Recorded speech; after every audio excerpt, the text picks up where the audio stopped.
ಈಗ ಆರಂಭವಾಗ್ತಾ ಇದೆ ದೇಶದ ಅತಿ ದೊಡ್ಡ ಮುಕದ್ದಮೆ ಆಪ್ಕಿ ಅದಾಲತ್. ರಜತ್ ಶರ್ಮಾ ಅವರು.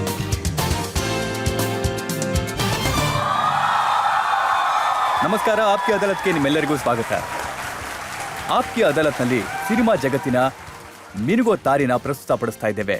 ಇವರು ಎಂಥ ತಾರೆ ಅಂತಂದ್ರೆ ಎಲ್ಲ ತರದ ಪಾತ್ರಗಳನ್ನ ಮಾಡಿದ್ದಾರೆ, ಜನಪ್ರಿಯತೆ ಗಳಿಸಿದ್ದಾರೆ, ಪ್ರಶಸ್ತಿಗಳನ್ನ ಗಳಿಸಿದ್ದಾರೆ, ಮತ್ತೆ ವಿಮರ್ಶಕರ ಮೆಚ್ಚುಗೆ ಕೂಡ ಪಡ್ಕೊಂಡಿದ್ದಾರೆ. ಒಬ್ಬ ಎಂಥ ತಾರೆ ಅಂತಂದ್ರೆ ಮುಂಬೈನಲ್ಲಿ ತನ್ನ ಯಶಸ್ಸಿನ ಪತಾಕೆ ಹಾರಿಸಿದ್ದಾರೆ. ಇವರು ಎಂಥ ತಾರೆ ಅಂತಂದ್ರೆ ಹಾಲಿವುಡ್ನಲ್ಲಿ ಭಾರತವನ್ನ ಪ್ರಸಿದ್ಧಗೊಳಿಸಿದ್ದಾರೆ, ತನ್ನ ಜನಪ್ರಿಯತೆಯನ್ನ ಗಳಿಸಿಕೊಂಡಿದ್ದಾರೆ. ಪ್ಲೀಸ್ ವೆಲ್ಕಮ್ ಫಿಲ್ಮ್ ಸ್ಟಾರ್, ಎಲ್ಲರ ಮೆಚ್ಚಿನ ನಟ ಇರ್ಫಾನ್.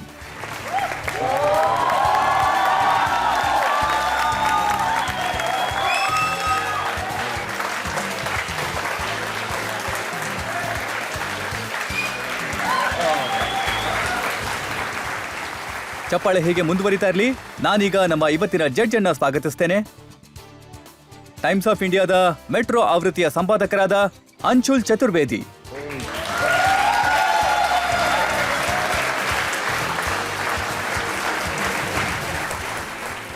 ಆಪ್ಕಿ ಅದಾಲತ್ನಲ್ಲಿ ಇವತ್ತಿನ ಕಾರ್ಯಕ್ರಮ ಶುರುವಾಗೋದಕ್ಕೂ ಮೊದಲು ಇವತ್ತಿನ ಜಡ್ಜ್ ಡೆಲ್ಲಿ ಟೈಮ್ಸ್ನ ಸಂಪಾದಕರಾದ ಅಂಶುಲ್ ಚತುರ್ವೇದಿ ಅವರ ಅನುಮತಿ ಪಡಿತಾ ಇದ್ದೇನೆ ಇವತ್ತಿನ ಕಾರ್ಯಕ್ರಮ ಶುರು ಮಾಡೋದಕ್ಕೆ. ಜಡ್ಜ್ ಸಾಬ್ರೆ, ನಿಂತಿರ್ಲ ಕೂತಿರ್ಲ? ದಯವಿಟ್ಟು ಕೂತ್ಕೊಳ್ಳಿ, ಶುರು ಮಾಡಿ. ಬನ್ನಿ, ಹಾಗಿದ್ರೆ ಶುರು ಮಾಡೋಣ ಇವತ್ತಿನ ಮೊಕದ್ದಮೆಯನ್ನ. ಆಪ್ಕಿ ಅದಾಲತ್ನಲ್ಲಿ ಮೊದಲ ಪ್ರಶ್ನೆ ಇರ್ಫಾನ್ ಅವರ ಮೇಲೆ. ಆಪ್ಕಿ ಅದಾಲತ್ನಲ್ಲಿ ಫಿಲ್ಮ್ ಸ್ಟಾರ್ ಇರ್ಫಾನ್ ಅವರ ಮೇಲಿರುವ ಆರೋಪವೆಂದರೆ ಇವರು ಇವರಿಗೆ ಬೇಕಾದ್ದನ್ನು ಪಡೆಯುವುದಕ್ಕೋಸ್ಕರ ಏನು ಬೇಕಾದರೂ ಮಾಡುತ್ತಾರೆ ಎಂಬುದು. ಇರ್ಫಾನ್, ನಾನು ಕೇಳ್ಪಟ್ಟಿದ್ದೆ ನಿಮಗೆ ಬಾಲ್ಯದಿಂದಲೂ ಒಂದು ಆಸೆ ಇತ್ತು, ನಾನು ಪ್ರಸಿದ್ಧನಾಗಬೇಕು, ಮತ್ತೆ ಪ್ರಸಿದ್ಧನಾಗೋದಕ್ಕೆ ನಾನು ಏನು ಬೇಕಾದ್ರೂ ಮಾಡ್ತೀನಿ. ಆಕ್ಚುಲಿ ಅನಿಸ್ತಾ ಇತ್ತು, ಯಾಕಂದ್ರೆ ನಾನು ತುಂಬಾ ಪ್ರಯತ್ನ ಪಟ್ಟೆ ಯಾವ್ದಾದ್ರು ಕೆಲಸ ಕಲಿಯೋಣ ಅಂತ. ಅಂದ್ರೆ ಪ್ರಾಮಾಣಿಕತೆಯಿಂದ ಕಲಿಯೋದಕ್ಕೆ ತುಂಬಾ ಪ್ರಯತ್ನ ಪಟ್ಟೆ. ಆದ್ರೆ ಕೆಲವೇ ದಿನದಲ್ಲಿ ನನಗೆ ಎಷ್ಟು ಬೋರ್ ಆಗ್ಬಿಡ್ತು ಅಂದ್ರೆ, ನನಗೇನ್ ಅನಿಸ್ತು ಅಂದ್ರೆ ನಾನು ದುಡ್ಡುಗೋಸ್ಕರ ಮಾತ್ರ ಕೆಲಸ ಮಾಡಕ್ಕಾಗಲ್ಲ, ನನ್ನ ಆತ್ಮನೂ ಅದಕ್ಕೆ ಕನೆಕ್ಟ್ ಆಗಿರ್ಬೇಕು ಅಂತ. ಅವಾಗ ನಾನು ಹುಡುಕ್ತಾ ಇದ್ದೆ ಏನ್ ಮಾಡ್ಬೋದು ಅಂತ. ಅವಾಗ ನಾನು ಕೆಲವು ಸಿನಿಮಾಗಳನ್ನ ನೋಡಿದೆ, ನನಗೆ ಅವಾಗ ಅನಿಸ್ತು ನಾನು ಈ ಫೀಲ್ಡ್ ಅಲ್ಲಿ ಏನಾದ್ರೂ ಮಾಡ್ಬೋದು ಅಂತ. ಆದ್ರೆ ನಿಮ್ ಫ್ಯಾಮಿಲಿನಲ್ಲಿ ನಿಮ್ಮನ್ನ ಯಾರು ಸಿನಿಮಾ ನೋಡೋದಕ್ಕೆ ಬಿಡ್ತಾ ಇರ್ಲಿಲ್ಲ, ಮತ್ತೆ ನಿಮ್ಮ ಪರಂಪರೆಯಲ್ಲಿ ಯಾರು ಸಿನಿಮಾ ನೋಡ್ತಿರ್ಲಿಲ್ಲ. ಅದೊಂದು ಕೆಟ್ಟ ಕೆಲಸ ಅಂತ ಅನ್ಕೊಂಡಿದ್ರು. ಅನ್ಕೋತಾ ಇದ್ರು. ಅಂದ್ರೆ ಅವ್ರ ದೃಷ್ಟಿಲಿ ಸಿನಿಮಾ ಅಂದ್ರೆ ಏನು ಅಂದ್ರೆ ಕೀಳು ದರ್ಜೆಯ ಒಂದು, ಅಂದ್ರೆ ಕೀಳು ಮಟ್ಟದಲ್ಲಿ, ಅಂದ್ರೆ ಕೀಳು ದೃಷ್ಟಿಯಿಂದಾನೇ ನೋಡ್ತಾ ಇದ್ರು ಸಿನಿಮಾನ. ಅಂದ್ರೆ ಅವ್ರ ಅಭಿಪ್ರಾಯದಲ್ಲಿ ಕುಣಿಯೋರು ಹಾಡೋರ್ ಕೆಲಸ ಅದು ಅಂತ. ಅದಕ್ಕೆ ನಾನು ನನ್ನ ತಾಯಿಗೆ ನಾನು ಕನ್ವಿನ್ಸ್ ಮಾಡಕ್ ಪ್ರಯತ್ನ ಪಟ್ಟೆ. ಅಂದ್ರೆ ನಾನು ಹಾಡಾಡಕ್ಕೆ ಕುಣಿಯಕ್ಕೆ ಹೋಗಲ್ಲ ಇಂಡಸ್ಟ್ರಿಯಲ್ಲಿ, ನಾನು ಒಳ್ಳೆ ಕೆಲಸ ಮಾಡಕ್ ಹೋಗ್ತೀನಿ ಅಂತ. ಆದ್ರೆ ಅವ್ರಿಗೆ ಯಾವತ್ತೂ ಅರ್ಥನೇ ಆಗ್ಲಿಲ್ಲ, ಅವ್ರು ಒಪ್ಕೊಳ್ಳೇ ಇಲ್ಲ. ಆದ್ರೆ ನನ್ನೊಳಗ್ ಒಂದು ಧ್ವನಿ ಇತ್ತು, ಯಾವಾಗ್ಲೂ ಹೇಳ್ತಾ ಇತ್ತು ಅದನ್ನ ಮಾಡ್ಲೇಬೇಕು ಅಂತ. ಸೊ ಅದಕ್ಕೆ ನೀವು ಮಿಥುನ್ ಚಕ್ರವರ್ತಿ ಅವರನ್ನ ತುಂಬಾ ದೊಡ್ಡ ಹೀರೋ ಅಂತ ಅನ್ಕೊಂಡಿದ್ರಿ, ಅವ್ರನ್ನ ನೀವು ಕಾಪಿ ಮಾಡೋದಕ್ಕೆ ಪ್ರಯತ್ನ ಮಾಡ್ತಿದ್ರಿ. ಯಾರೋ ಹೇಳ್ಬಿಟ್ಟಿದ್ರು ಸರ್ ನನಗೆ, ನಾನು ಅವ್ರ ತರ ಕಾಣಿಸ್ತೀನಿ ಅಂತ, ಮಿಥುನ್ ಚಕ್ರವರ್ತಿ ಅವ್ರ ತರ. ಅಂದ್ರೆ ಅವಾಗ ಅವ್ರ ಸಿನಿಮಾಗಳು ಬರ್ತಾ ಇತ್ತಲ್ಲ, ಅವ್ರ ಕೂದ್ಲು ಯಾವಾಗ್ಲೂ ಹೀಗೆ ಮುಂದೆ ಇರ್ತಾ ಇತ್ತು, ಮತ್ತೆ ಅವ್ರು ಸ್ಮೂತ್ ಇರ್ತಾ ಇತ್ತು, ಕೂದ್ಲು ಯಾವಾಗ್ಲೂ ಮುಂದೆ ಬೀಳ್ತಾ ಇದ್ವು. ನನ್ ಕೂದ್ಲು ತುಂಬಾ ರಫ್ ಮತ್ತೆ ಕರ್ಲಿ ಇರ್ತಾ ಇದ್ವು. ಸೊ ಅದಕ್ಕೆ ನಾವು ಯಾರಾದ್ರೂ ಬಾರ್ಬರ್ನ ಹುಡುಕ್ತಾ ಇದ್ವಿ, ಏನಾದ್ರೂ ಮಾಡಿ ಸ್ವಲ್ಪ ಕೂದ್ಲನ್ನ ಡ್ರೈ ಮಾಡಿ ಸ್ಟ್ರೈಟ್ ಮಾಡೋದಕ್ಕೆ. ಅವ್ನ್ ಕೆಳಗ್ ಬೀಳಂಗ್ ಮಾಡ್ತಾ ಇದ್ದ. ಆದ್ರೆ ಕೆಲವೇ ದಿನದಲ್ಲಿ ಎಣ್ಣೆ ಹಚ್ಬಿಟ್ಟು ಆ ಕೂದ್ಲು ಹಿಂಗಿರೋದು ಹಿಂಗಾಗ್ಬಿಡೋದು. ಸೊ ಅವಾಗ ನಾನು ಎಷ್ಟೊಂದು ಫೋಟೋಗಳು ತೆಗೆಸ್ಕೊಂಡಿದ್ದೀನಿ ಮಿಥುನ್ ಚಕ್ರವರ್ತಿ ಅವ್ರ ತರ. ಈ ತರ ತುಂಬಾ ಖುಷಿ ಆಗ್ತಿತ್ತು ಸರ್, ನಾನು ಅವ್ರ ತರ ಕಾಣಿಸ್ತೀನಿ ಅಂತ. ಇವತ್ತು ಆ ಫೋಟೋ ನೋಡಿದಾಗ ನಿಮ್ಗೆ ಏನ್ ಅನ್ಸುತ್ತೆ? ಚೆನ್ನಾಗ್ ಅನ್ಸುತ್ತೆ. ನನಗೆ ಮಿಥುನ್ ಸರ್ ಇವತ್ತು ಇಷ್ಟ ಆಗ್ತಾರೆ. ಈಗಂತೂ ನಾನು ಅವ್ರ ಮನೆ ಹತ್ರನೇ ಇದ್ದೀನಿ, ಅಲ್ಲೇ ನಮ್ಮ ಮನೆ ಹತ್ರ ಇರ್ತಾರೆ ಅಂತ ಕೇಳಿದ್ದೀನಿ. ನಾನು ಯಾವತ್ತಾದ್ರೂ ಭೇಟಿಯಾಗಿ ಬರ್ತೀನಿ. ಆದ್ರೆ ನಾನ್ ಕೇಳ್ಪಟ್ಟಿದ್ದೆ ನಿಮ್ಮ ಫಾದರ್ ನಿಮ್ಮನ್ನ ತುಂಬಾ ಟಫ್ ಮಾಡ್ಬೇಕು ಅಂತ ಅನ್ಕೊಂಡಿದ್ರು, ಒಬ್ಬ ಬೇಟೆಗಾರನ ಹಾಗೆ, ಒಬ್ಬ ಹಂಟರ್ನಾಗೆ. ಅವರು ಬೇಟೆಗಾರರು ಸರ್, ಅವರು ಬೇಟೆ ಆಡ್ತಿದ್ರು, ನಮ್ನ ಜೊತೆಗೆ ಕರ್ಕೊಂಡು ಹೋಗ್ತಿದ್ವಿ. ನಮಗೆ ಚೆನ್ನಾಗ್ ಅನಿಸ್ತಿತ್ತು ಅಡವಿ ನೋಡೋದಕ್ಕೆ. ಆದ್ರೆ ನಮ್ ತಂದೆ ಯಾವ್ದಾದ್ರು ಪ್ರಾಣಿನ ಹೊಡೆದ್ರೆ ನಾವು ಅದ್ರ ಬಗ್ಗೆ ಕಥೆಗಳು ಮಾಡ್ತಾ ಇದ್ವಿ. ಅಂದ್ರೆ ಈ ಪ್ರಾಣಿ ಸತ್ತೋಯ್ತು, ಈಗ ಇವನ್ ಹೆಂಡತಿ ಏನ್ ಮಾಡ್ತಿರುತ್ತೋ, ಇವನ್ ಮಗು ಏನ್ ಮಾಡ್ತಿರುತ್ತೋ ಅಂತ. ಸೊ ಇದೆಲ್ಲ ತಲೆಯಲ್ಲಿ ಓಡ್ತಾ ಇತ್ತು. ಸೊ ನಮ್ ತಂದೆ ಒಂದ್ಸಲ ನನ್ನ ಹತ್ರ ಬಂದೂಕ್ ಚಲಾಯಿಸಕ್ ಹೇಳಿದ್ರು, ಒಂದ್ ಪ್ರಾಣಿ ಸತ್ತೋಗ್ಬಿಟ್ಟಿತ್ತು. ಸೊ ಅದ್ರ ಪ್ರಭಾವ ತುಂಬಾ ಇತ್ತು ಸರ್ ನನ್ನ ಮನ್ಸಿನ ಮೇಲೆ. ತುಂಬಾ ದಿನ ಕಾಡ್ತಾ ಇತ್ತು ಅದು. ನನಗೆ ಅಂತ ಇದ್ರು ಸರ್ ನನ್ನ ಫ್ಯಾಮಿಲಿಯಲ್ಲಿ ಎಲ್ಲರೂ, ಅಂದ್ರೆ ಪಠಾಣ್ರ ಫ್ಯಾಮಿಲಿಯಲ್ಲಿ ಬ್ರಾಹ್ಮಣ ಹುಟ್ಬಿಟ್ಟಿದ್ದಾನೆ ಅಂತ.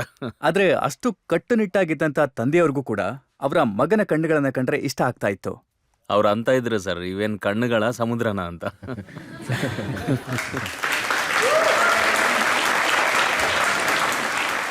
ಆದ್ರೆ ಹಾಗೆ ಸುಮ್ಮನೆ ಮನೆಯವ್ರ ಕಣ್ಣಿಗೆ ಮಣ್ಣೆರ್ಚಿ ನೀವು ಸುಳ್ಳು ಹೇಳಿ NSTಗೆ ಹೋಗ್ಬಿಡ್ತೀರಾ? ಅದು ಕಣ್ಣಿಗೆ ಮಣ್ಣೆ ಎರಚೋದು ಅವಶ್ಯಕತೆ ಇತ್ತು ಸರ್. ಯಾಕಂದ್ರೆ ನನಗೆ ಬೇರೆ ಏನು ಅರ್ಥನೇ ಆಗ್ತಿರ್ಲಿಲ್ಲ. ನನ್ನ ಜೀವನ ಜೈಪುರಲ್ಲಿ ಒಂಥರ ಎಕ್ಸಾಸ್ಟ್ ಆಗ್ಬಿಟ್ಟಿತ್ತು ಸರ್. ಅಂದ್ರೆ ಏನೂ ನಡೀತಾ ಇರಲಿಲ್ಲ ಸರ್. ಅದು ಫ್ರೆಂಡ್ಸ್ ಜೊತೆ ಕೂತ್ಕೊಳ್ಳೋದು, ಕಾಲೇಜ್ ಕಡೆ ಹೋಗೋದು, ಹುಡುಗಿರ್ನ ಚುಡಾಯಿಸೋದು, ಬರೀ ಇದೇ ನಡೀತಾ ಇತ್ತು. ಚುಡಾಯಿಸ್ತಾನೂ ಇರಲಿಲ್ಲ ಸರ್, ಚುಡಾಯಿಸೋಕ್ಕೂ ಆಗ್ತಿರ್ಲಿಲ್ಲ ನಮ್ಮ ಕೈಲಿ.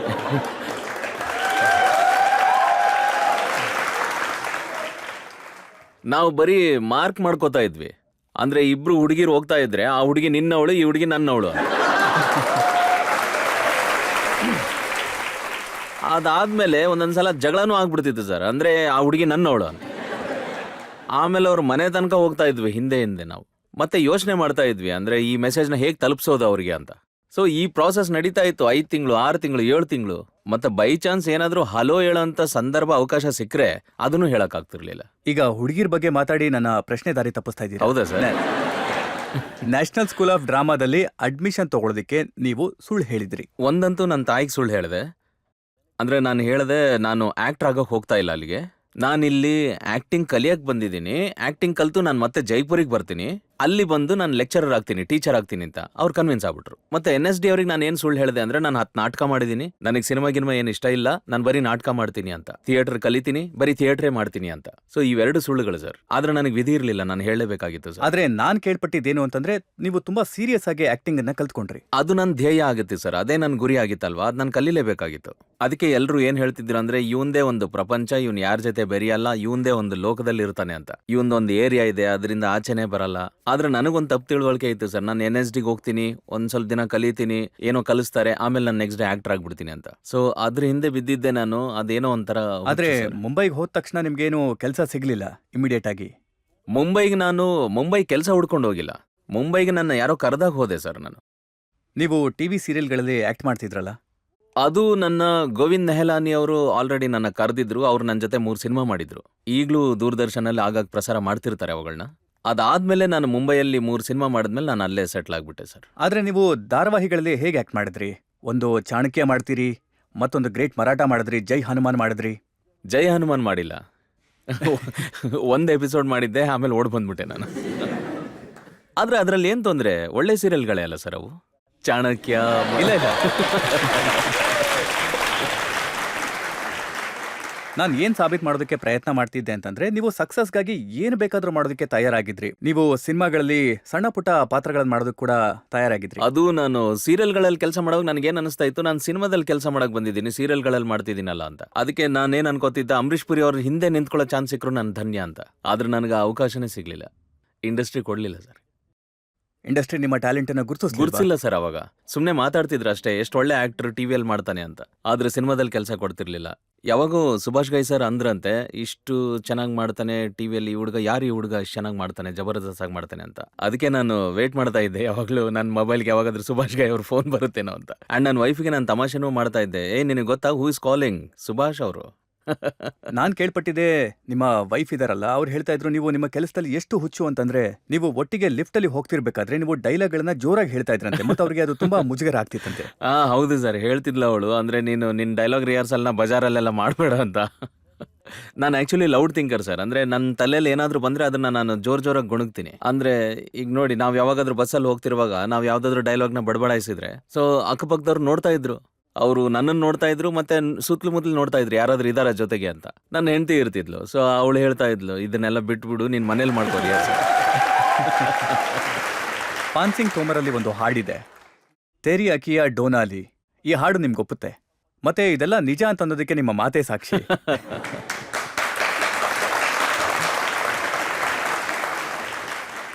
ಆದ್ರೆ ಅದರಲ್ಲಿ ರೈಫಲ್ನ ಝಟ್ಕ ಅಂತೂ ಇಲ್ಲಲ್ಲ ಸರ್ ಮಾತುಗಳಲ್ಲಿ. ರೈಫಲ್ನ ಜಟ್ಕ ಅಂತೂ ಇಲ್ಲ.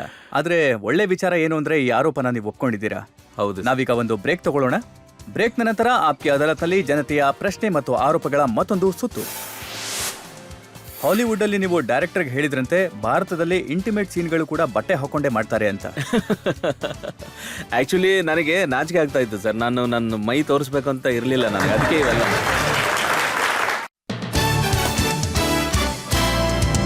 Welcome back. ಆಪ್ಕಿ ಅದಾಲತ್ನಲ್ಲಿ ನಮ್ಮ ಇವತ್ತಿನ ಅತಿಥಿ ಮುಂಬೈನಿಂದ ಹಿಡಿದು ಹಾಲಿವುಡ್ ತನಕ ತಮ್ಮ ನಟನೆಯಿಂದಾಗಿ ತಮ್ಮ ಛಾಪನ್ನ ಮೂಡಿಸಿರುವಂತ ಫಿಲ್ಮ್ ಸ್ಟಾರ್ ಇರ್ಫಾನ್. ಆಪ್ಕಿ ಅದಾಲತ್ನಲ್ಲಿ ಮುಂದಿನ ಆರೋಪ. ಆಪ್ ಕಿ ಅದಾಲತ್ನಲ್ಲಿ ಫಿಲ್ಮ್ ಸ್ಟಾರ್ ಇರ್ಫಾನ್ ಅವ್ರ ಮೇಲಿರುವ ಆರೋಪವೆಂದರೆ ಇವರ ಅಪ್ರೋಚ್ ನೆಗೆಟಿವ್ ಎಂಬುದು. ಇರ್ಫಾನ್, ಈ ಮಾತು ನಿಜಾನಾ? ನಿಮಗೆ ಮುಂಬೈನಲ್ಲಿ ಕೆಲಸ ಸಿಗದೇ ಇದ್ದಾಗ ಮತ್ತೆ ಸಿಕ್ಕ ಕೆಲಸ ನಿಮ್ಗಿಷ್ಟ ಆಗದೆ ಇದ್ದಾಗ ನೀವು ನಿಮ್ಮ ಗಂಟು ಮೂಟೆನೆಲ್ಲ ಕಟ್ಕೊಂಡು ಮನೆಗೆ ವಾಪಸ್ ಬರೋದಕ್ಕೆ ರೆಡಿ ಆಗಿದ್ರಂತೆ? ನಾನು ಆ್ಯಕ್ಚುಲಿ ತುಂಬ ಬೋರ್ ಆಗ್ಬಿಟ್ಟಿದ್ದೆ. ಆ್ಯಂಡ್ ನನಗೆ ಬೋರ್ಡಮಲ್ಲಿ ಇರೋಕ್ಕಾಗಲ್ಲ ಸರ್. ಆ್ಯಂಡ್ ನನಗೆ ಅದನ್ನ ಒಂದು ಕೆಲಸ ಥರ ಮಾಡೋಕ್ಕಾಗಲ್ಲ. ಅಂದರೆ ಏನಿದೆಯಲ್ಲ, ನಾನು ಏನು ಕಲಿತಾ ಇದ್ದೀನಲ್ಲ ಇದನ್ನ ನಾನು ಕೆಲಸ ಥರ ತಗೊಳಕ್ಕಾಗಲ್ಲ. ಅಂದರೆ ಕೆಲಸ ಥರ ತಗೋತೀನಿ, ಬಟ್ ನನಗೆ ಅದರಲ್ಲಿ ಮಜಾ ಬರಬೇಕು. ನನಗೆ ನನ್ನ ಆತ್ಮ ತೃಪ್ತಿ ಮುಖ್ಯ. ಸೊ ನನ್ನ ಆತ್ಮ ಎಲ್ಲಿ ತೃಪ್ತವಾಗಿರುತ್ತೋ ಅಲ್ಲಿಗೆ ಹೋಗ್ತೀನಿ ನಾನು. ನೀವು ಮುಂಬೈನಿಂದ ಹೆದರ್ಕೊಂಡು ಓಡ್ ಹೋಗುವಾಗ ನಿಮ್ಮನ್ನ ತಡೆದಿದ್ಯಾರು? ಅದು ನನಗೊಬ್ಬ ಗೆಳೆಯ ಇದ್ದಾರೆ ಸರ್, ತಿಕ್ಮಾಂಶು ದೂಷಿಯಾ ಅಂತ. ಅವ್ರೇನು ಹೇಳಿದ್ರು, ಇರೋ ಒಂದು ಸ್ವಲ್ಪ ದಿನ ನ್ಯಾಷನಲ್ ಅವಾರ್ಡ್ ಕೊಡಿಸ್ತೀನಿ, ಆಮೇಲೆ ಹೋಗು ಅಂತ. ಅವ್ರು ಇವತ್ತಿನವರೆಗೂ ಕೊಡಿಸಿಲ್ಲ ಸರ್. ನೀವು ಯಾವ ಚಿತ್ರದಲ್ಲಿ ವಿಲನ್ ಆಗಿದ್ರಲ್ಲ? ನಾನು ಖಳನಾಯಕ ಆಗಿದ್ದೆ. ಮತ್ತೆ ಸಾಕಷ್ಟು ಹಿಟ್ ಕೂಡ ಆಯ್ತು. ಹೌದು ಸರ್, ತುಂಬಾ ಹಿಟ್ ಆಗಿದ್ದೆ ನಾನು. ಮತ್ತೆ ನಾನ್ ಕೇಳ್ಪಟ್ಟೆ ಆನಂತರ ನಿಮ್ಗೆ ಸಾಕಷ್ಟು ಆಫರ್ಗಳು ಬರಕ್ ಶುರುವಾಯ್ತು ವಿಲನ್ ರೋಲ್ಸ್ಗೆ. ದಿನ 2 ಸಿನಿಮಾಗಳು ಬರ್ತಿದ್ವು. ಮತ್ ನೀವು ಹೀರೋ ಆಗ್ಬೇಕು ಅಂತಿದ್ರಿ. ಅಂದ್ರೆ ನಾನು ವಿಲನ್ ಅಂದ್ರೆ ವಿಲನ್ ಆಗ್ಬೇಕು ಅಂತ ಇರ್ಲಿಲ್ಲ ಸರ್. ಬೇರೆ ಏನಾದ್ರು ಮಾಡಿಸಿ, ವಿಲನ್ ಆಕ್ಟಿಂಗ್ ಮಾಡ್ಬಿಟ್ವಿ, ಈಗ ಬೇರೆ ಏನಾದ್ರು ಮಾಡೋಣ. ಇದನ್ನೇ ನಾನು ನಿಮ್ಗೆ ಹೇಳಿದ್ದು ನೆಗೆಟಿವ್ ಅಪ್ರೋಚ್ ಅಂತ. ಏನ್ ಸಿಕ್ಕಿದ್ಯೋ ನಿಮ್ಗೆ ಅದ್ರಲ್ಲಿ ಖುಷಿ ಇಲ್ಲ. ಈಗ ವಿಲನ್ ಆಗಿದೆ, ಮತ್ತೆ ನೀವು ಹೀರೋ ಆಗ್ಬೇಕು ಅಂತಿದ್ರಿ. ಸರಿಯಾಗಿ ಹೇಳಿದ್ರಿ ಸರ್. ಅಂದ್ರೆ ನನ್ನ ಅಪ್ರೋಚ್ ಏನಿದೆ ಅದು ನೆಗೆಟಿವ್ ಅಪ್ರೋಚೇ. ನೆಗೆಟಿವ್ ಯಾಕೆ ಅಂದ್ರೆ ನನ್ನನ್ನು ಕ್ರಿಟಿಸೈಸ್ ಮಾಡಿದ್ಮೇಲೆ ನಿಮ್ಗೆ ಖುಷಿ ಆಯ್ತಾ? ಅದ್ರಲ್ಲಿ ನಿಮ್ಗೆ ಹೀರೋ ಆಗೋದಕ್ಕೆ ಅವಕಾಶ ಸಿಕ್ಕ? ಖಂಡಿತ ಸರ್, ನನಗೆ ತುಂಬಾ ಖುಷಿ ಆಯ್ತು, ನನಗೆ ತುಂಬಾ ತೃಪ್ತಿ ಆಯ್ತು. ಅಂದ್ರೆ ಅದು ನನ್ನ ಫೇವ್ರೆಟ್ ಫಿಲ್ಮ್. ನಿಮ್ ಮನಸ್ಸಿನಲ್ಲಿ ಯಾವತ್ತಾದ್ರೂ ಆಲೋಚನೆ ಇತ್ತಾ, ನನ್ನಂಥವನು ಹೀರೋ ಆಗೋದಿಕ್ಕೆ ಹೇಗ್ ಸಾಧ್ಯ ಅಂತ?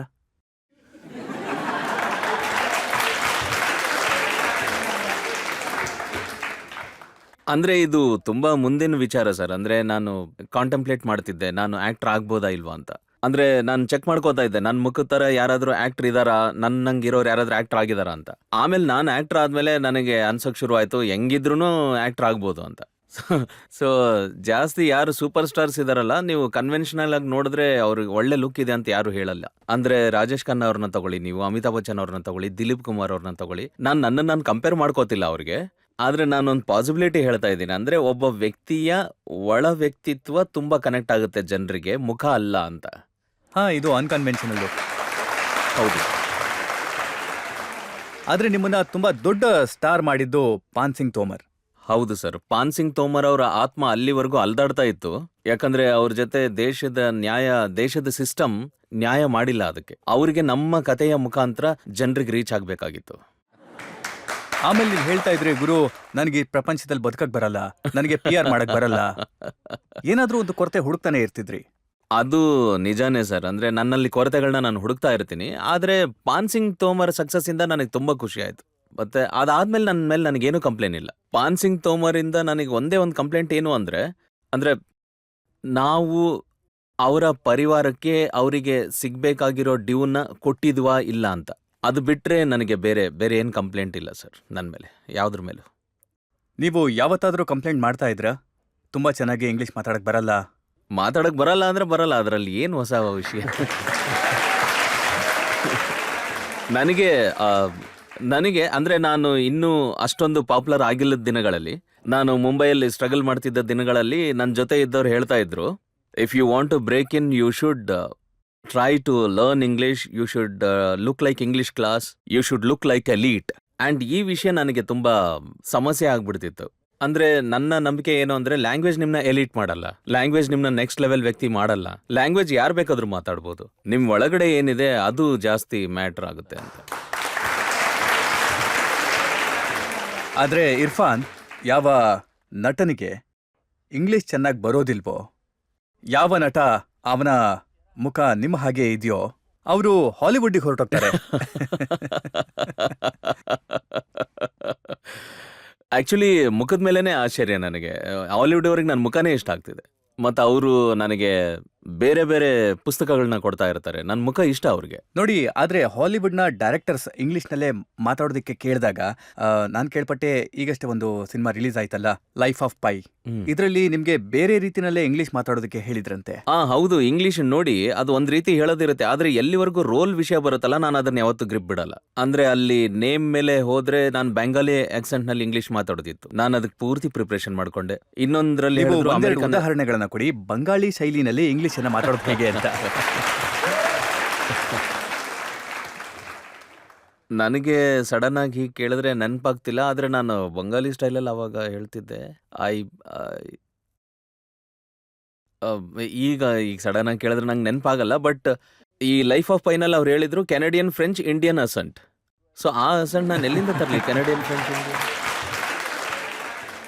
ಸೊ ಅವಾಗ ನನಗೆ ಗೊತ್ತಿರಲಿಲ್ಲ ನಾನು ಟ್ರೈನರ್ನ ಹೈರ್ ಮಾಡಬೇಕು ಅಂತ. ಸೊ ಅವಾಗ ನಾನೇ ಪ್ರಯತ್ನ ಪಡ್ತಾ ಇದ್ದೆ. 3-4 ತಿಂಗಳು ಅದರಲ್ಲೇ ಹಾಳಾಗೋಯ್ತು. ಆಮೇಲೆ ಅಲ್ಲಿ ಶೂಟಿಂಗ್ ಹೋದಾಗ ಅವ್ರು ಹೇಳಕ್ ಶುರು ಮಾಡಿದ್ರು ಆಕ್ಸೆಂಟೇ ಸರಿಯಾಗಿಲ್ಲ ಅಂತ.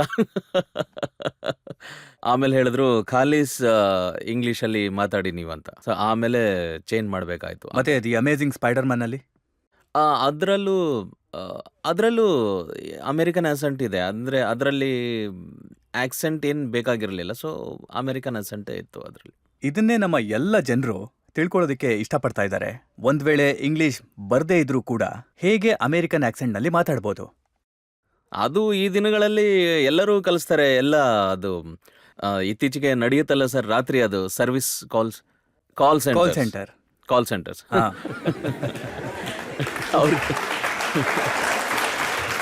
ನಿಮ್ ಕಂಪ್ಲೇಂಟ್ ಏನು ಅಂದ್ರೆ, ನಿಮ್ಗೆ ಎಂಥ ಪಾತ್ರಗಳು ಮಾಡೋಕ್ ಸಿಗುತ್ತೆ ಅಂದ್ರೆ ನೀವು ಅದನ್ನ ಬಿಲೀವ್ ಕೂಡ ಮಾಡಲ್ಲ. ಎಷ್ಟೊಂದ್ಸಲ ಮಾಡಬೇಕಾಗುತ್ತೆ ಸರ್. ಅಂದರೆ ಎಷ್ಟೊಂದ್ಸಲ ಈಗ ಕೆಲವೊಂದ್ಸಲ ದುಡ್ಡು ಇಲ್ಲದೆ ಇದ್ದಾಗ ಮಾಡಬೇಕಾಗುತ್ತೆ ಅಂತ. ಹೋಗ್ಲಿ ಬಿಡಿ, ನೀವು ಪ್ರಾಮಾಣಿಕವಾಗಿ ಈ ಮಾತನ್ನ ಒಪ್ಕೊಳ್ತೀರಾ? ಹಣದ ಅವಶ್ಯಕತೆ ಇದ್ದಾಗ ಇಂಥ ಪಾತ್ರಗಳನ್ನೆಲ್ಲ ಮಾಡ್ಬೇಕಾಯ್ತು. ಹೌದು, ಖಂಡಿತ ಸರ್. ಮಾಡಬೇಕಾಗ್ತಿತ್ತು, ಮಾಡಿದೀವಿ. ಆದ್ರೆ ಒಳಗಡೆ ಅದರ ಟೇಸ್ಟ್ ನಮಗೆ ಇಷ್ಟ ಆಗಿಲ್ಲ. ಸರ್, ನೀವು ಎಷ್ಟೊಂದು ಸಿನಿಮಾಗಳನ್ನ ಮಾಡಿದೀರಾ. ನೀವು ಯಾವ ಕ್ಯಾರೆಕ್ಟರ್ನ ಎಂಜಾಯ್ ಮಾಡ್ತೀರಾ? ಪಾನ್ ಸಿಂಗ್ ತೋ ಅಂತ ಕ್ಯಾರೆಕ್ಟರ್ನ ಅಥವಾ ರೊಮ್ಯಾಂಟಿಕ್ ಕ್ಯಾರೆಕ್ಟರ್ನ? 2, ಪಾನ್ ಸಿಂಗ್ ಮತ್ತೆ ರೊಮ್ಯಾನ್ಸ್. ಅಂದ್ರೆ ರೊಮ್ಯಾಂಟಿಕ್ ಜಾಸ್ತಿನಾ? ರಿಯಲ್ ಲೈಫಲ್ಲಿ ರೊಮ್ಯಾನ್ಸ್,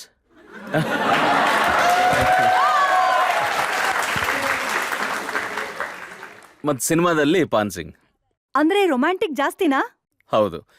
ನೋಡಿ, ರೊಮ್ಯಾನ್ಸ್ ಅಂದ್ರೆ ಏನು ಅಂದ್ರೆ, ರೊಮ್ಯಾನ್ಸ್ ನಮ್ಮ ಈ ಈ ಭೂಮಿ ಮೇಲೆ ನಾವೇನ್ ಜನ್ಮ ಎತ್ತಿದೀವಿ, ಇಲ್ಲಿರೋ ದುಃಖಗಳಿಗೆ ಕೌಂಟರ್ ಆಗಿ ರೊಮ್ಯಾಂಟಿಸಿಸಮ್ ಇದೆ. ರೊಮ್ಯಾಂಟಿಸಿಸಮ್ ನಮಗೆ ಶಕ್ತಿ ಕೊಡುತ್ತೆ ಈ ಕೆಟ್ಟತನದಿಂದ ನಾವು ದೂರ ಇರೋದಕ್ಕೆ. ಅಂದ್ರೆ ಈ ಮಾತು ನಿಜನಾ? ನಿಮ್ಗೆ ಸಿನಿಮಾಗಳಲ್ಲಿ ಇಂಟಿಮೇಟ್ ಸೀನ್ ಮಾಡೋದು ಬಹಳನೇ ಕಷ್ಟ ಆಗ್ತಿತ್ತಾ? ಇಲ್ಲ, ನನ್ನ ಅನಿಸಿಕೆ ಏನು ಅಂದ್ರೆ, ನಮ್ಮ ಎದುರುಗಡೆ ಯಾರು ಇರ್ತಾರೋ ಫೀಮೇಲ್ ಆಕ್ಟ್ರೆಸ್, ಅವ್ರಿಗೆ ಡಿಸ್ಕಂಫರ್ಟ್ ಆಗಬಾರ್ದು, ಅವ್ರ ಮುಖದಲ್ಲಿ ಅನ್ಈಸಿನೆಸ್ ಕಾಣಿಸ್ಬಾರ್ದು ಅಂತ. ಎದುರುಗಡೆ ಇರೋ ಪಾರ್ಟ್ನರ್ ಫೀಮೇಲ್ ಆಕ್ಟ್ರೆಸ್ ಏನಾದ್ರು ಕಂಫರ್ಟೇಬಲ್ ಅಂದ್ರೆ ನನಗೆ ಮಾಡಕ್ ಅಭ್ಯಂತರ ಇಲ್ಲ. ಮತ್ತೆ ನಾನ್ ಕೇಳ್ಪಟ್ಟಿದ್ದೇನು ಅಂತಂದ್ರೆ, ನೀವು ಹಾಲಿವುಡ್ ಸಿನಿಮಾ ಡೈರೆಕ್ಟರ್ಗಳಿಗೆ ಹೇಳ್ತಾ ಇದ್ರಿ ಇಂಡಿಯಾದಲ್ಲಿ ಇಂಟಿಮೇಟ್ ಸೀನ್ಗಳನ್ನ ಬಟ್ಟೆ ಹಾಕೊಂಡೇ ಮಾಡ್ತಾರೆ ಅಂತ. ಹೌದು, ಒಬ್ಬ ಡೈರೆಕ್ಟರ್ ಜೊತೆ ನಾನು ಕೆಲಸ ಮಾಡ್ತಾ ಇದ್ದೆ. ಒಂದು ಇಂಟಿಮೇಟ್ ಸೀನ್ ಇದೆ, ನೀವು ನಿಮ್ಮ ಕುರ್ತಾ ಬಿಚ್ಚಾಕಿ ಅಂತ. ನಾನು ಹೇಳಿದೆ ಕುರ್ತಾ ಬಿಚ್ಚಲ್ಲ ಅಂತ. ಅವ್ರು ಹೇಳ್ತಾರೆ ಬೆಡ್ಡಲ್ಲಿ ಇದೆಯಾ, ಮಲಗಿದೆಯಾ, ಕುರ್ತಾ ಬಿಚ್ಚಲ್ವಾ ಅಂತ. ನಾನು ಹೇಳಿದೆ ಬಟ್ಟೆ ಬಿಚ್ಚಿ ಮಲಗಲ್ಲ ನಾವು ಅಂತ. ನಾವು ಬಟ್ಟೆ ಹಾಕೊಂಡೇ ಮಲಗ್ತೀವಪ್ಪ ಅಂದೆ ನಾನು. ಸೊ ಅವ್ರದ್ದು ಹೆಂಗಿದೆ ಅಂದ್ರೆ, ನೀವು ಒಬ್ರೇ ಮಲಗಿರಿ, ಬೇರೆಯವ್ರ ಜೊತೆ ಮಲಗಿರಿ, ಬಟ್ಟೆ ಬಿಚ್ಚಿ ಮಲಗಿರಿ ಅಂತ. ಆಮೇಲೆ ಮಲಗ್ತಾರಂತೆ. ಸೊ ನಾನೇನು ಹೇಳಿದೆ, ನಾನು ಇಂಡಿಯನು, ನಾನು ಮಾಡ್ತಿರೋದು ಇಂಡಿಯನ್ ರೋಲು, ನಾನು ಬಟ್ಟೆ ಹಾಕೊಂಡೇ ಮಾಡ್ತೀನಿ ಅಂತ. ಸೊ ನಾನು ಕುರ್ತಾ ಹಾಕೊಂಡೇ ಮಾಡಿದೆ ಸರ್. ಆ್ಯಕ್ಚುಲಿ ನನಗೆ ನಾಚಿಕೆ ಆಗ್ತಾ ಇತ್ತು. ನನ್ನ ಮೈ ತೋರ್ಸಕ್ಕೆ ಇಷ್ಟ ಇರಲಿಲ್ಲ, ಅದಕ್ಕೆ ಇದೆಲ್ಲ. ಇರ್ಫಾನ್, ನನ್ನ ಹತ್ರ ಇನ್ನಷ್ಟು ಪ್ರಶ್ನೆಗಳಿವೆ, ಮತ್ತಷ್ಟು ಆರೋಪಗಳಿದೆ, ಅದಕ್ಕೆ ನೀವು ಉತ್ತರ ಕೊಡ್ಬೇಕಾಗತ್ತೆ. ನಾವೀಗ ಒಂದು ಬ್ರೇಕ್ ತಗೊಳ್ಳೋಣ. ಬ್ರೇಕ್ ನಂತರ ಆಪ್ಕಿ ಅದಾಲತ್ನಲ್ಲಿ ಇರ್ಫಾನ್ನ ಮೇಲೆ ಜನತೆಯ ಆರೋಪ ಮತ್ತೆ ಪ್ರಶ್ನೆಗಳ ಮತ್ತೊಂದು ಸುತ್ತು. ನೀವು ಹೇಳ್ತಾ ಇದ್ರಿ ಸರಸ್ವತಿ ಇರಬೇಕು ಸಿನಿಮಾಗಳಲ್ಲಿ, ಪವಿತ್ರತೆ ಇರಬೇಕು. ಆದ್ರೆ ನೀವು ಮಲ್ಲಿಕಾ ಶರಾವತ್ ಜೊತೆಗೆ ಹಿಸ್ ಸಿನಿಮಾ ಮಾಡಿದಾಗ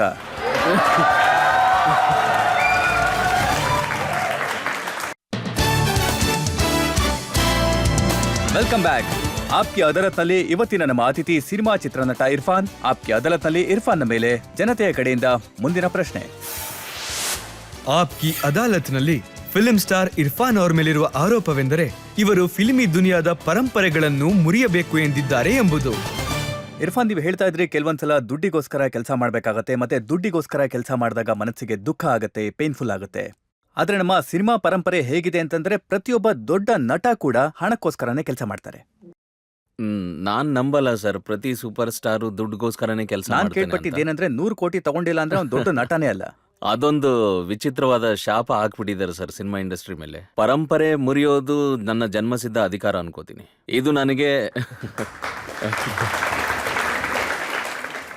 ಮೇಲಿರೋನು ನನ್ನ ಇದೇ ಮಿಷನ್ ಮೇಲೆ ಕಳಿಸಿದ್ದಾನೆ. ನಾನು ಪರಂಪರೆಗಳ ಮೇಲೆ ಪ್ರಶ್ನೆ ಮಾಡ್ತೀನಿ ಮತ್ತೆ ಮುರಿಯಕ್ ಪ್ರಯತ್ನ ಪಡ್ತೀನಿ. ನೀವು ಹೇಳ್ತಾ ಇರೋದೇನು ಅಂತಂದ್ರೆ ಈ 100 ಕೋಟಿಯ ಸಿನಿಮಾ ಸ್ಟಾರ್ ಏನಿದ್ದಾರೆ ಅವರನ್ನ ದಾಟಿ ಅವರಿಗಿಂತ ದೊಡ್ಡ ಅಂದ್ರೆ 1000 ಕೋಟಿಗಳ ಸ್ಟಾರ್ ಆಗ್ತೀರಾ? ಇಲ್ಲ, 1000 ಕೋಟಿ ಅವನಂತ ನಾನು ಇದ್ದೀನಿ. ನನ್ನ ಸಿನಿಮಾಗಳು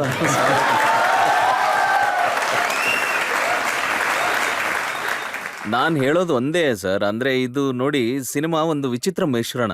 ಸಿನಿಮಾ ಇದು ಸರಸ್ವತಿ ಮತ್ತು ಲಕ್ಷ್ಮಿಯ ಮಿಶ್ರಣ. ಇದು ಸುಲಭವಾದ ಮಿಶ್ರಣ ಅಲ್ಲ. ಮತ್ತೆ ಒಂದು ಕಥೆಯ ಮಾಧ್ಯಮ ಏನಿದೆಯಲ್ಲ, ಅದು ಸಾಧಾರಣ ಮಾಧ್ಯಮ ಅಲ್ಲ. ಇದರ ಮುಖಾಂತರ ನಾನು ಕೋಟ್ಯಾನ್ಗಟ್ಲೆ ಜನರ ಮನಸ್ಸಲ್ಲಿ ಮನೆ ಮಾಡಬಲ್ಲೆ ಇದ್ರ ಶಕ್ತಿಯಿಂದ. ಇದ್ರ ಮುಖಾಂತರ ನಾನು ನಿಮಗೆ ಎಷ್ಟು ಪ್ರಭಾವ ಬೀರ್ಬೋದು ಅಂದ್ರೆ ನಿಮಗೆ 10 ವರ್ಷ ನೆನಪಿರೋ ಹಾಗೆ.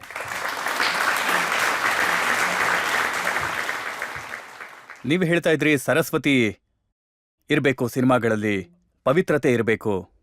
ಆದ್ರೆ ನೀವು ಮಲ್ಲಿಕಾ ಶರಾವತ್ ಜೊತೆಗೆ ಹಿಸ್ ಸಿನಿಮಾ ಮಾಡಿದಾಗ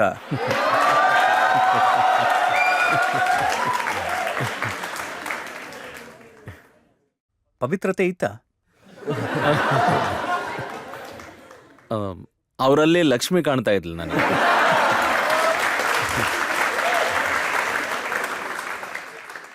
ಅವಾಗ ಲಕ್ಷ್ಮೀ ದೇವರು ಆವರಿಸ್ಬಿಟ್ಟಿದ್ರು ನನ್ನ ಮೇಲೆ. ಮತ್ತೆ ನೀವು ಸಾತ್ ಕೂನ್ ಮಾಫಲ್ಲಿ ಒಂದು ಪಾತ್ರ ಮಾಡ್ತೀರಲ್ಲ, ಅದು ಯಾವ ರೀತಿ ಆ ಸಿನಿಮಾ ಎಡಿಟ್ ಆಯ್ತಲ್ವಾ, ಆ ರೋಲ್ ಬಾರಿ ಭಯಾನಕ ಆಗ್ಬಿಡ್ತು. ಅಷ್ಟು ಭಯಾನಕ ಇರಲಿಲ್ಲ ಅದು. ಆದ್ರೆ ವಿಶಾಲ್ ಸರ್ ಜೊತೆ ನನಗೆ ಕೆಲಸ ಮಾಡೋ ಆಸೆ ಇತ್ತು. ಅವ್ರು ನನಗೆ ಈ ರೋಲ್ ಆಫರ್ ಮಾಡಿದ್ರು. ಸೊ ನಾನು ಅವಕಾಶ ಹುಡುಕ್ತಾ ಇದ್ದೆ. ಸೊ ನನಗೆ ರೋಲ್ ಇಷ್ಟ ಇರಲಿಲ್ಲ, ವೈಫ್ ಬೀಟರ್ ಅಂತ ಇತ್ತು. ನಾನು ಹೇಳ್ದೆ ಇಲ್ಲ, ಅಯ್ಯೋ ಬೇಡ ಸರ್ ಅಂತ. ಅಂದ್ರೆ ನನಗೇನ್ ಅನಿಸ್ತು ಅಂದ್ರೆ, ಇದ್ರಲ್ಲಿ ನಾನು ಏನ್ ಕಲಿತೀನಿ, ಏನ್ ಎಕ್ಸ್ಪ್ಲೋರ್ ಮಾಡಬಲ್ಲೆ ನಾನು ಇದ್ರಲ್ಲಿ. ಒಂದು ಹೆಣ್ಣನ್ನ ಹೊಡಿತಾನೆ, ಹೆಂಡ್ತಿನ ಹೊಡಿತಾನೆ, ಅಂದ್ರೆ ನಾನು ಒಂದು ವರ್ಕೌಟ್ ಮಾಡ್ಕೊಂಡಿದ್ದೆ ಅದ್ರಲ್ಲೂ. ಆದ್ರೆ ನೋಡಿ, ಅದು ಎಡಿಟಿಂಗ್ ಅಲ್ಲಿ ಎಷ್ಟೊಂದು ಆ ವಿಷಯಗಳನ್ನ ತೆಗೆದ್ಬಿಟ್ಟಿದ್ರು. ಆದ್ರೆ ನಿಜ ಏನು ಅಂತಂದ್ರೆ, ನೀವು ಇಂಥ ಸಾಕಷ್ಟು ಸಿನಿಮಾಗಳಿಗೆ ಸೈನ್ ಹಾಕಿರ್ತೀರಾ. ಅಂತ ಸಿನಿಮಾ ಮಾಡೋದಕ್ಕೆ ಇಷ್ಟ ಇರೋದಿಲ್ಲ, ದುಡ್ಡಿಗೋಸ್ಕರ ಸೈನ್ ಮಾಡ್ತೀರಾ, ಮತ್ತೆ ಆ ಸಿನಿಮಾಗಳು ಓಡೋದು ಇಲ್ಲ ಕೂಡ. ಹೌದು, ಹಾಗನೂ ಆಗಿದೆ. ಆದ್ರೆ ಇದು ಜೀವನ ಸರ್. ಅಂದ್ರೆ ಎಷ್ಟೊಂದ್ಸಲ ಎಕ್ಸ್ಪೀರಿಯನ್ಸ್ಗೋಸ್ಕರನೂ ಮಾಡ್ಬೇಕಾಗುತ್ತೆ. ಅಂದ್ರೆ ನಮಗೆ ಗೊತ್ತಿರಲ್ಲ ಇದು ಹಿಟ್ ಆಗುತ್ತೋ ಫ್ಲಾಪ್ ಆಗುತ್ತೋ ಅಂತ. ಅಂತ ಯಾವ ಸಿನಿಮಾಗಳಿತ್ತು?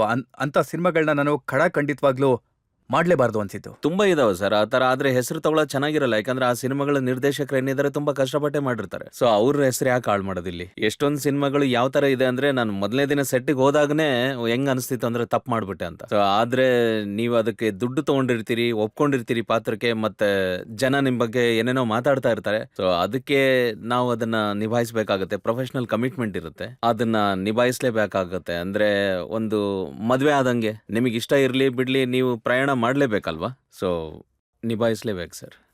ಬಹಳ ಮುಖ್ಯವಾದಂಥ ಜಡ್ಜ್ ನಿಮ್ಮ ಸಿನಿಮಾ ಆಗಿರ್ಬೋದು ಅಥವಾ ಆಕ್ಟಿಂಗ್ ಆಗಿರ್ಬೋದು, ಅದು ನಮ್ಮ ಜನತೆ. ಸಾಕಷ್ಟು ಜನ ಇಲ್ಲಿದ್ದಾರೆ, ಅವ್ರ ಮನಸ್ಸಲ್ಲೂ ಪ್ರಶ್ನೆಗಳಿವೆ.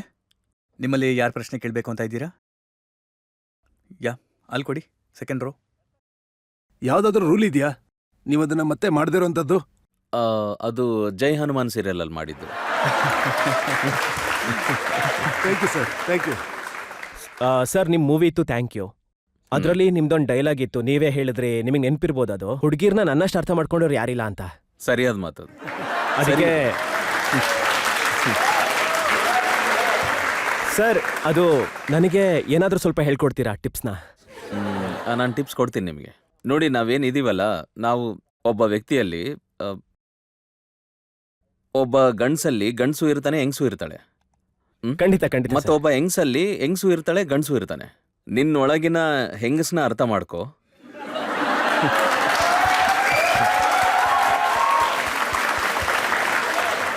ಆದ್ರೆ ಇನ್ನೊಂದು ವಿಷಯ ಹೇಳ್ತೀನಿ ನಿನಗೆ, ಇದರಿಂದ ಏನ್ ಹೆಲ್ಪ್ ಆಗಲ್ಲ ನಿನಗೆ.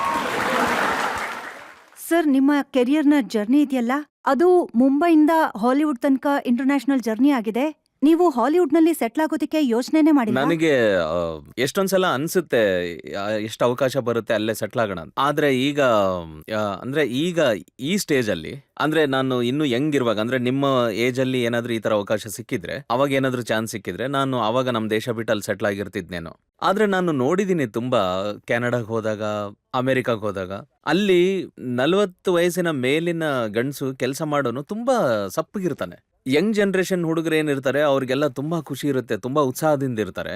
ಆದ್ರೆ ಒಂದು ವಯಸ್ಸಿನ ಮೇಲ್ಪಟ್ಟ ಜನರನ್ನ ನೋಡಿದಾಗ ಆ ಮನುಷ್ಯ ತನ್ನ ರೂಟ್ಸಿಗೆ ವಾಪಸ್ ಹೋಗ್ಬೇಕು ಅಂತಾನೆ, ಅದು ಪ್ರವೃತ್ತಿ. ಸೊ ಈ ಸ್ಟೇಜ್ ಅಲ್ಲಿ ನಾನು ಬೇರೆ ದೇಶದಲ್ಲಿ ಸೆಟ್ಲ್ ಆಗಕ್ಕಾಗಲ್ಲ. ನಾನು ನನ್ನ ದೇಶದಲ್ಲಿದ್ದು ಇಲ್ಲಿಂದ ಆಪರೇಟ್ ಮಾಡೋದು ನನ್ನ ಕೆಲಸಗಳನ್ನ ತುಂಬಾ ಸರಿ ಅನ್ಸುತ್ತೆ.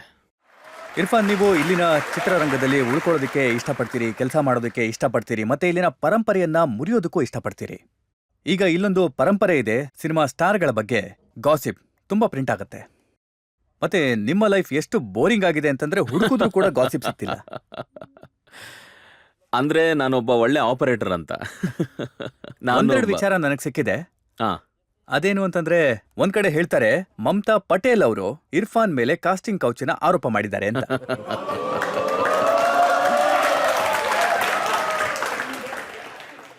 ನಾನಿನ್ನೂ ಆ ಲೆವೆಲಲ್ಲಿ ಇಲ್ಲ ಸರ್. ಅಂದ್ರೆ ನಾನು ಯಾರಿಗಾದ್ರೂ ಈ ಪಾತ್ರ ಕೊಡಿ ಅಂತ ಹೇಳಿದ್ರೆ ಆ ಪಾತ್ರ ಅವ್ರಿಗೆ ಕೊಡೋದಕ್ಕೆ, ಅದಕ್ಕೆ ಕಾಸ್ಟಿಂಗ್ ಕೌಚ್ ಅವಕಾಶ ನನಗಿನ್ನೂ ಸಿಕ್ಕಿಲ್ಲ. ಅವಕಾಶ ಸಿಕ್ಕಾಗ ಹೇಳ್ತೀನಿ ಸರ್. ಮತ್ತೊಂದು ಸುದ್ದಿ ಏನು ಅಂತಂದ್ರೆ, ಮಾಹಿ ವಿಚಾರವಾಗಿ ಪಿಗ್ಮಾಂಶು ಮತ್ತೆ ಇರ್ಫಾನ್ ನಡುವೆ ಮನಸ್ತಾಪ ಇದೆ.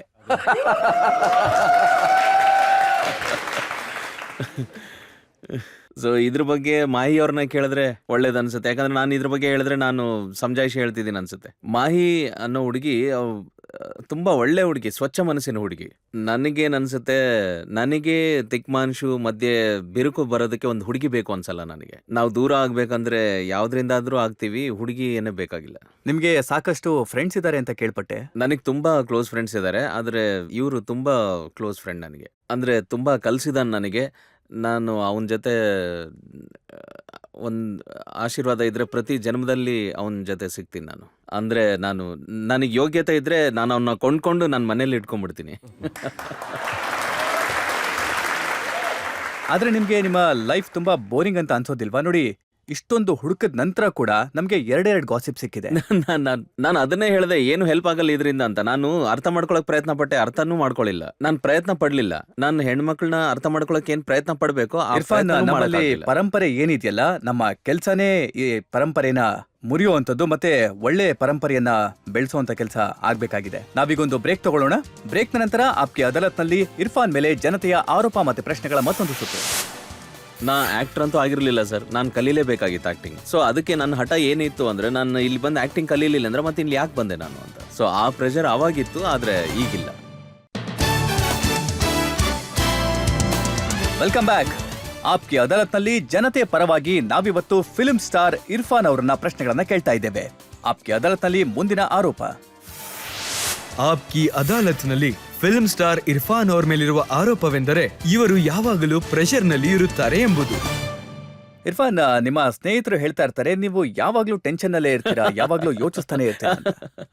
ಅಂದ್ರೆ ಮೋಸ್ಟ್ಲಿ ನನ್ನ ಮುಖ ಹಂಗಿದೆ ಅನ್ಸುತ್ತೆ ಸರ್. ಯಾವಾಗ್ಲೂ ಏನೋ ಯೋಚನೆ ಮಾಡ್ತಿದ್ದೀನಿ ಅನ್ಸುತ್ತೆ. ಆದ್ರೆ ನಾನು ನಿಮ್ಮ ವೈಫ್ ಅವರ ಒಂದು ಇಂಟರ್ವ್ಯೂ ನೋಡ್ತಾ ಇದ್ದೆ. ಅದರಲ್ಲಿ ಅವ್ರು ಹೇಳ್ತಾ ಇರ್ತಾರೆ ನೀವು ಯಾವಾಗ್ಲೂ ನಿಮ್ಮ ಪರ್ಫಾರ್ಮೆನ್ಸ್ ಬಗ್ಗೆ ಟೆನ್ಸ್ ಆಗಿರ್ತೀರಾ, ಮತ್ತೆ ಯಾವಾಗ್ಲೂ ತಲೆ ಕೆಡಿಸ್ಕೊಂಡಿರ್ತಾರೆ, ಮತ್ತೆ ಮೆಗ್ಲಾಮೇನಿಯಲ್ ತರ ಆಡ್ತಿರ್ತಾರೆ ಅಂತ. ಅದೊಂದು ಫೇಸ್ ಸರ್. ಅಂದ್ರೆ ನಾನು NSD ಇಂದ ಆಚೆ ಬಂದಾಗ ನಾನು ಅವಾಗ ಆ ಕ್ರಾಫ್ಟ್ ನ ಅರ್ಥ ಮಾಡ್ಕೊಳಕ್ ಪ್ರಯತ್ನ ಪಡ್ತಾ ಇದ್ದೆ. ಅಂದ್ರೆ ಅವಾಗ ಆ ಪ್ರೆಷರ್ ಇರ್ತಾ ಇತ್ತು. ಅಂದ್ರೆ ನನಗೇನ್ ಅನ್ಸಿತ್ತು ಅಂದ್ರೆ, ಈ NSD ನನಗೆಲ್ಲ ಕಲ್ಸ್ಬಿಡುತ್ತೆ ಅಂತ. ಅದ್ರಲ್ಲಿ ವಿಷಯ ಏನು ಅಂದ್ರೆ, ಅಲ್ಲಿ ನಾವು ಸ್ವಂತ ಪ್ರಾಕ್ಟೀಸ್ ಮಾಡಿ ನಿಧಾನಕ್ಕೆ ಕಲಿಬೇಕು. ಮತ್ತೆ ಇದೊಂದು ದೊಡ್ಡ ಪ್ರಾಸೆಸ್ ಅಂತ. ಅಂದ್ರೆ ಇದು ಒಂದು ಯಾವ್ದೋ ಇನ್ಸ್ಟಿಟ್ಯೂಟ್ ಸೇರ್ಬಿಟ್ಟು ನೀವು ಇಂಜಿನಿಯರಿಂಗ್ ಕಲ್ತಂಗಲ್ಲ.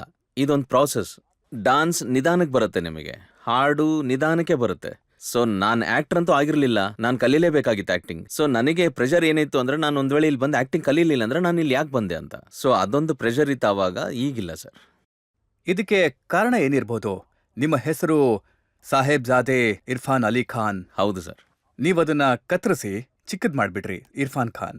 ಹೌದು. ಮತ್ತೆ ದೊಡ್ಡವರಾದ ನಂತರ ಇನ್ನೂ ಚಿಕ್ಕದ್ ಮಾಡ್ಬಿಟ್ರಿ ಇರ್ಫಾನ್. ಇನ್ನೂ ಬೆಳೆದ್ಬಿಟ್ಟೆ ಅಂದ್ರೆ ಇರ್ಫಾನ್ ಕಟ್ ಮಾಡ್ಬಿಡ್ತೀನಿ. ಆದ್ರೆ ಇದಕ್ಕೆ ಕಾರಣ ಇದಲ್ಲ ಅಲ್ವಾ? ನನ್ನ ಹೆಸರು ಖಾನ್ ಆಗಿರೋದ್ರಿಂದ ಅಮೆರಿಕದ ಏರ್ಪೋರ್ಟ್ಗಳಲ್ಲಿ ನಿಮ್ಮ ಬಟ್ಟೆನೂ ಕೂಡ ಬಿಚ್ಚಿಸ್ತಾರೆ. ಸೊ ಪಾಸ್ಪೋರ್ಟ್ ಅದೊಂದು ತೊಂದರೆ ಇದೆ ಸರ್. ಅಂದ್ರೆ ಪ್ರಾಬ್ಲಮ್ ಇದೆ ಅಲ್ವಾ ಸರ್? ಅಂದ್ರೆ ಪಾಸ್ಪೋರ್ಟ್ ಅಲ್ಲಿ ನೀವು ಸರ್ನೇಮ್ ಬರೀಲೇಬೇಕು. ಎಷ್ಟೊಂದು ಡಿಪಾರ್ಟ್ಮೆಂಟ್ಗಳು ಹೇಗಿದೆ ಅಂದ್ರೆ, ನೀವು ಕಂಪಲ್ಸರಿ ನಿಮ್ಮ ಜಾತಿ ಹೇಳಲೇಬೇಕು. ನನ್ನ ದೃಷ್ಟಿಯಲ್ಲಿ ಜಾತಿ ಧರ್ಮ ಅನ್ನೋದು ತುಂಬಾ ಪ್ರೈವೇಟ್ ವಿಷಯ. ಅದು ನಿಮ್ಮ ಮತ್ತೆ ನೀವು ನಂಬ ಭಗವಂತನ ಮಧ್ಯೆ ಪ್ರೈವೇಟ್ ರಿಲೇಶನ್ಶಿಪ್. ಅದು ಬಹಳ ಪ್ರೈವೇಟ್. ಅದನ್ನ ಯಾವುದೇ ಒಂದು ಫಾರ್ಮ್ ಅಲ್ಲಿ ನಾವು ಯಾಕೆ ಬರಿಬೇಕು? ಈ ಜಗತ್ತಿಗೆ ನಂದು ಈ ಪ್ರಶ್ನೆ. ಈಗ ನನ್ನ ಪ್ರಶ್ನೆ ಏನು ಅಂತಂದ್ರೆ, ನಿಮ್ಮ ಹೆಸರು ಖಾನ್ ಆಗಿರೋದ್ರಿಂದ ಅಮೆರಿಕದ ಏರ್ಪೋರ್ಟ್ನಲ್ಲಿ ಯಾವತ್ತಾದ್ರೂ ಖಂಡಿತ. ಏರ್ಪೋರ್ಟಲ್ಲಿ ಒಂದ್ಸಲ ಅಲ್ಲ, ತುಂಬಾ ಸಲ ನಿಲ್ಸಿದ್ರು ನನ್ನ. ಅಂಡ್ ನನಗೆ ತುಂಬಾ ಮಾನಸಿಕವಾಗಿ ಡಿಸ್ಟರ್ಬೆನ್ಸ್ ಆಯ್ತು. ನಾನು ಎಷ್ಟೋ ಸಲ ಅವ್ರಿಗೇನೋ ಅಂದು ಬಿಟ್ಟೆ, ನನ್ನ ನಿಲ್ಸಿದ ಪೊಲೀಸರಿಗೆ. ಸೊ ನಾನೇನಂದೆ ಅಂದ್ರೆ, if you don't want to give me a visa, then why do you issue a visa to me if you have any problem with it. So ಅವ್ರಿಗೆ ಒಂಥರ ವಿಚಿತ್ರ ರಿಯಾಕ್ಟ್ ಮಾಡಿದ್ರು. ಆರ್ ಯು ಥ್ರೆಟನಿಂಗ್ ಮೀ ಅಂತ. ನಾನು ಅಂದೆ, ಇಲ್ಲಪ್ಪ, ನಿಮ್ನ ಹೆದರ್ಸ್ತಾ ಇಲ್ಲ, ನಾನು ಸುಮ್ಮನೆ ಒಂದು ಸಿಂಪಲ್ ಕ್ವಶನ್ ಕೇಳಿದೆ ಅಂತ. ಸೊ ಅವ್ರದ್ದೊಂದು ವಿಚಿತ್ರ ಪದ್ಧತಿ ಏನಂದ್ರೆ, ನೀವು ಇಮಿಗ್ರೇಷನ್ ಕ್ರಾಸ್ ಮಾಡುವಾಗ ಅವರು ಸಡನ್ ಆಗಿ ನಿಮ್ಮ ಪಾಸ್ಪೋರ್ಟ್ ಚೆಕ್ ಮಾಡ್ತಾರೆ, ಆಮೇಲೆ ಹೇಳ್ತಾರೆ ಪ್ಲೀಸ್ ವೇಟ್, ಎದ್ದೇಳ್ತಾರೆ, ಪಾಸ್ಪೋರ್ಟ್ ಮುಚ್ತಾರೆ. ಒಂದಿಬ್ರು ಪೊಲೀಸರು ಬರ್ತಾರೆ, ದೊಡ್ಡ ಗನ್ ಹಿಡ್ಕೊಂಡಿರ್ತಾರೆ, ಇಲ್ಲಿ 2 ಗನ್ ಇರುತ್ತೆ. ಆಮೇಲೆ ನಿಮ್ನ ಕರ್ಕೊಂಡೋಗಿ ಅಲ್ಲಿ ಸೈಡ್ಗೆ ಕೂರಿಸ್ಬಿಡ್ತಾರೆ. ನೀವು ಮಾತಾಡೋಕ್ಕಾಗಲ್ಲ, ಫೋನ್ ಮಾಡೋಕ್ಕಾಗಲ್ಲ, ನೀವು ಫೋನ್ ಮುಟ್ಟಕ್ಕಾಗಲ್ಲ, ನಿಮ್ನ ಪಿಕ್ ಮಾಡ್ಕೊಳಕ್ಕೆ ಯಾವ ಗಾಡಿ ಬಂದಿದೆ ಅವ್ರಿಗೂ ಏನು ಹೇಳಕ್ಕಾಗಲ್ಲ. ನೀವು ಸುಮ್ಮನೆ ಕೂತ್ಕೋಬೇಕಲ್ಲಿ. Just sit. ಅರೆ ಏನಾಯ್ತು? Just sit. Phone no. So ಅವಾಗ ಏನು ಅನ್ಸುತ್ತೆ ಅಂದ್ರೆ, ಏನು ಮಾಡಿದೆ ನಾನು? ಒಂದು ಹ್ಯೂಮಿಲಿಯೇಷನ್ ಅನ್ಸ್ಬಿಡುತ್ತೆ ಸರ್ ಅಲ್ಲಿ. ಸೊ ಅದು ಏನೋ ಇದೆ ಸರ್, ನನ್ನ ಹೆಸರು ಇನ್ನೊಬ್ರ ಹೆಸರು ಏನೋ ಸೇಮ್ ಇರಬೇಕು, ಅದು ರೀಸನ್ ಹೇಳಲ್ಲ ಅವರು. ಎಲ್ಲ ಕ್ಲಿಯರ್ ಆಗಿ ಮುಗಿದ್ಮೇಲೆ ಅವಾಗ ನಾವು ಏನಾಯ್ತು ಅಂತ ಕೇಳಿದ್ರೆ ಅವಾಗ ಹೇಳ್ತಾರೆ ಪ್ಲೀಸ್ ಗೋ. ನೀವು ಯಾವತ್ತಿಂದ ನಿಮ್ಮ ಹೆಸರಲ್ಲಿ ಖಾನ್ ಅನ್ನ ತೆಗ್ಸಿದ್ರಲ್ಲ, ಅವತ್ತಿಂದ ದಾರಿ ಸುಗಮ ಆಯ್ತು ಅನ್ಸುತ್ತೆ. ಏನೂ ಈಸಿ ಆಗಿಲ್ಲ ಸರ್. ಅಲ್ಲಿ ಪಾಸ್ಪೋರ್ಟಲ್ಲಿ ಬರ್ದಿದೆಯಲ್ಲ ಖಾನ್ ಅಂತ. ಸೊ ಅದರಿಂದ ಬಿಡುಗಡೆ ಇಲ್ಲ ನಮಗೆ. ಸೊ ನಾನು ಅದಕ್ಕೆ ಈಗ ಹೋಗೋಕ್ಕಿಂತ ಮುಂಚೆನೇ ಹೇಳ್ಬಿಡ್ತೀನಿ, ಯಾವ ಪ್ರೊಡಕ್ಷನ್ಗೆ ಹೋಗ್ತಾ ಇರ್ತೀನಿ ಅವ್ರಿಗೆ ಹೇಳ್ಬಿಡ್ತೀನಿ, ನಾನು ಏರ್ಪೋರ್ಟಲ್ಲಿ ಕೂತ್ಕೊಳ್ಳಲ್ಲ ಅಂತ. ಅವ್ರು ಒಂದ್ ವೇಳೆ ನನ್ನ ಸ್ಟಾಪ್ ಮಾಡಿದ್ರೆ ನಾನು ವಾಪಸ್ ಬಂದ್ಬಿಡ್ತೀನಿ ಇನ್ನೊಂದು ಟಿಕೆಟ್ ತಗೊಂಡು. ಸೊ ಅದಕ್ಕೆ ಅವ್ರು ಮೊದಲೇ ಅಲ್ಲಿ ಇಮಿಗ್ರೇಷನ್ ಅಲ್ಲಿ ಹೇಳಿ, ಕೆಲವಷ್ಟು ಹಾಲಿವುಡ್ ಸಿನಿಮಾದಲ್ಲೂ ಮಾಡಿರೋದ್ರಿಂದ ನಿಮ್ಮ ಪರಿಚಯ ಇರ್ಬೋದು. ಆದ್ರೆ ಅಲ್ಲಿ ಸಿಸ್ಟಮ್ ತುಂಬಾ ಸಿಸ್ಟಮ್ ಸ್ಟ್ರಿಕ್ಟ್ ಇದೆ ಸರ್. ಅವ್ರಿಗೆ ಅನ್ಸುತ್ತೆ ಸಿನಿಮಾಗಳು ಮಾಡಿರ್ಬೋದು ಇವನು ಅಂತ, ಆದ್ರೆ ಆ ಸಿನಿಮಾಗಳು ಮಾಡ್ತಾನೂ ಏನೋ ಮಾಡ್ತಿರ್ಬೋದು ಅಂತಾರೆ. ಆದ್ರೂ ಅವ್ರು ಒಪ್ಪಲ್ಲ. ಅವ್ರು ನಂಬ್ತಾರೆ ಸ್ಪೈಡರ್ ಮ್ಯಾನ್ ಸಿನಿಮಾದಲ್ಲಿ ಮಾಡಿದಾನೆ, yeah scene, but still. Salaam ಮುಂಬೈಯಿಂದ ಸ್ಪೈಡರ್ ಮ್ಯಾನ್ ವರ್ಗೂ ತುಂಬಾ ಒಳ್ಳೆ ಅಚೀವ್ಮೆಂಟ್ ಜರ್ನಿ ಆಗಿದೆ ನಿಮ್ದು. ಇದೆಲ್ಲದ್ರಲ್ಲಿ ಒಂದ್ ವಸ್ತು ನಿಮ್ ಜೊತೆಗಿದೆ ಯಾವಾಗ್ಲೂ ಕೂಡ, ಅದು ನಿಮ್ಮ ಕಣ್ಣು. ನಿಮ್ಮಲ್ಲಿ ಅರ್ಧ ಆಕ್ಟಿಂಗ್ ನ ನಿಮ್ ಕಣ್ಗಳೇ ಮಾಡ್ಬಿಡ್ತವೆ. ಅದೇ ನಿಮ್ಮ USP ಆಗಿದೆ. ನೀವು ಪ್ರತಿಯೊಂದು ಮೂವಿನಲ್ಲೂ ಆ ನಿಮ್ಮ ಕಣ್ಗಳನ್ನ ಯೂಸ್ ಮಾಡ್ಕೋತೀರಾ. ತುಂಬಾ ಧನ್ಯವಾದ ನನಗೆ ಕಾಂಪ್ಲಿಮೆಂಟ್ ಕೊಟ್ಟಿದ್ದಕ್ಕೆ. ನೋಡಿ, ಇದರಲ್ಲಿ ನನ್ನ ಯೋಗದಾನ ಏನೂ ಇಲ್ಲ, ಇದು ಭಗವಂತ ಕೊಟ್ಟಿರೋದು ಹಂಗೆ ಇದಾವೆ. ಸೊ ಆದ್ರೆ ವಿಷಯ ಏನು ಅಂದ್ರೆ, ಕಣ್ಣಿನ ವಿಷಯ ಏನು ಅಂದ್ರೆ, ನಾವು ಏನ್ ಮಾಡ್ತಿರ್ತೀವೋ, ಒಳಗಡೆ ಏನ್ ಫೀಲ್ ಆಗ್ತಿರ್ತೀವೋ, ಸೊ ಎಲ್ಲೋ ಒಂದ್ ಕಡೆ ಅದರ ಇಂಪ್ರೆಷನ್ ಕಣ್ಣಲ್ಲಿ ಬರುತ್ತೆ. ಸೊ ಮೇ ಬಿ ನನಗೆ ಎಷ್ಟು ಕಂಪ್ಲೇಂಟ್ಸ್ ಇದೆ ಲೈಫ್ ಮೇಲೆ, ಎಷ್ಟು ಆಸೆಗಳಿದೆ, ಎಷ್ಟು ಆಕಾಂಕ್ಷೆಗಳಿದೆ, ಅದೆಲ್ಲ ಕಣ್ಣಲ್ಲಿ ಕಾಣ್ತವೇನೋ. ಸೊ ನಾನು ಡೆಲಿಬ್ರೇಟ್ಲಿ ಯೂಸ್ ಮಾಡಲ್ಲ. ಅಂದ್ರೆ ನಾನು ಈ ರೀತಿ ಫೀಲ್ ಆದ್ರೆ ಕಣ್ಣಲ್ಲಿ ಇದು ಕಾಣುತ್ತೆ ಅಂತ ನಾನು ಅದನ್ನ ಯಾವತ್ತೂ ಮಾಡಿಲ್ಲ. ಯೂಸ್ ಮಾಡೇ ಇಲ್ವಾ ಹಾಗಾದ್ರೆ? ಇಲ್ಲ, ಯಾವತ್ತೂ ಯೂಸ್ ಮಾಡಿಲ್ಲ. But it is impactful sir. ಅದ್ಭುತ. ಇದು ನನ್ನ compliment. Thank you. Thank you ನಾನು ನಿಮ್ಮ ಫ್ರೆಂಡ್ ಪಿಗ್ಮ್ಯಾನ್ ಶೋ ಅವರ ಸಂದರ್ಶನ ನೋಡಿದ್ದೆ. ಅವ್ರು ಹೇಳ್ತಾರೆ, ನಿಮ್ಮ ಸೆಕ್ಷುವಲ್ ಅಪೀಲ್ ಏನಿದೆಯಲ್ಲ, ಅದು ಬರೀ ಇಂಟೆಲೆಕ್ಚುಯಲ್ ಮಹಿಳೆಯರಿಗೆ ಮಾತ್ರ ತಲುಪುತ್ತೆ. ಅಂದ್ರೆ ಅವನು ಹೇಳೋ ಅರ್ಥ ಏನಂದ್ರೆ, ಬೇರೆಯವ್ರಿಗೆ ಮಾಡಕ್ ಆಗ್ತಿಲ್ಲ ಅಂತ. ಅದು ಅವರ ದೊಡ್ಡ ಗುಣ. ಮತ್ತೆ ನೋಡಿ, ಬೇರೆಯವರು ವೆಯ್ಟ್ ಮಾಡ್ಬೇಕು. ಅಂದ್ರೆ ನನ್ನ ಆಸೆ ಏನು ಅಂದ್ರೆ, ಬೇರೆಯವರು ಮಾಡ್ಬೇಕು ಅಂತ. ಯಾಕಂದ್ರೆ ನನಗೆ ತುಂಬಾ ಮುಖ್ಯ ಆಗುತ್ತೆ ಸರ್, ಹೆಣ್ಮಕ್ಳು ನನ್ನ ಯಾವ ರೀತಿ ನೋಡ್ತಾರೆ ಅಂತ. ಅಂಡ್ ನನ್ನ ಇಂಪ್ರೆಷನ್ ಅವ್ರ ಮೇಲೆ ಏನಿದೆ ಅನ್ನೋದು, ಅಂಡ್ ಅವ್ರು ನನ್ನ ಇಷ್ಟಪಡ್ತಾರೆ ಅಥವಾ ನನ್ನ ಮೇಲೆ ಅಭಿಮಾನ ಇಟ್ಟಿದ್ದಾರೆ ಅಂದ್ರೆ, ಅದು ನನಗೆ ನನ್ನ ಜೀವನ ಸಾರ್ಥಕ. ಅದಕ್ಕೂ ಕಣ್ಣುಗಳನ್ನ ಬಳಸ್ತೀರಾ? ಅವಾಗವಾಗ. ಸರ್, 1988ನ ಸಲಾಂ ಬಾಂಬೆಯಿಂದ ಹಿಡಿದು ಸಾಹೇಬ್ ಬೀಬಿ ಗ್ಯಾಂಗ್ಸ್ಟರ್ ರಿಟರ್ನ್ ತನಕ ಸರ್ ನೀವು ಇಷ್ಟು ದೊಡ್ಡ ಜರ್ನಿ ಮಾಡಿದೀರಾ.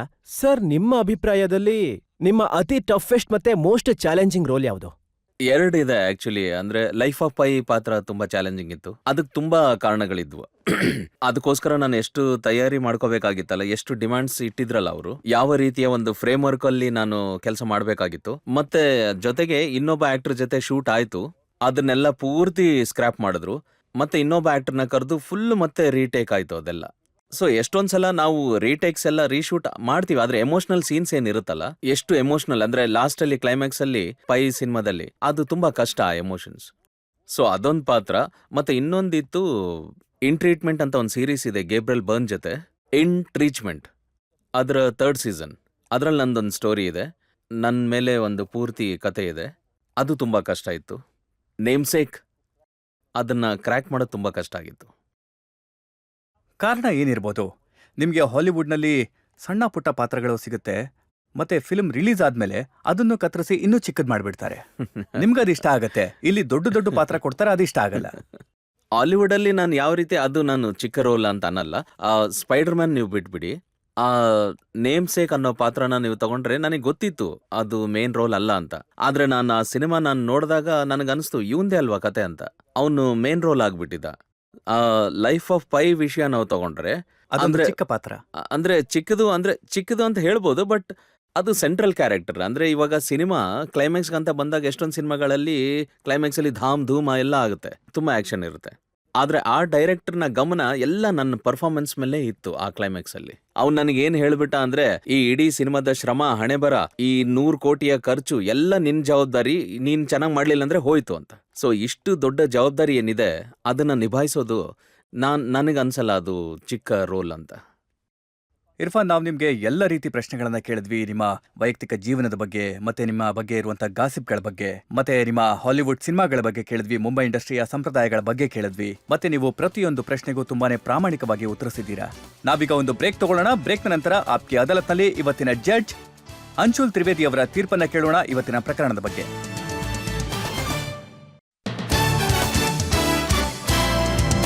Welcome back. ಆಪ್ಕಿ ಅದಾಲತ್ನಲ್ಲಿ ನಾವು ಇವತ್ತು ಮೊಕದ್ದಮೆ ನಡೆಸಿದ್ದು ಫಿಲ್ಮ್ ಸ್ಟಾರ್ ಇರ್ಫಾನ್ ಮೇಲೆ.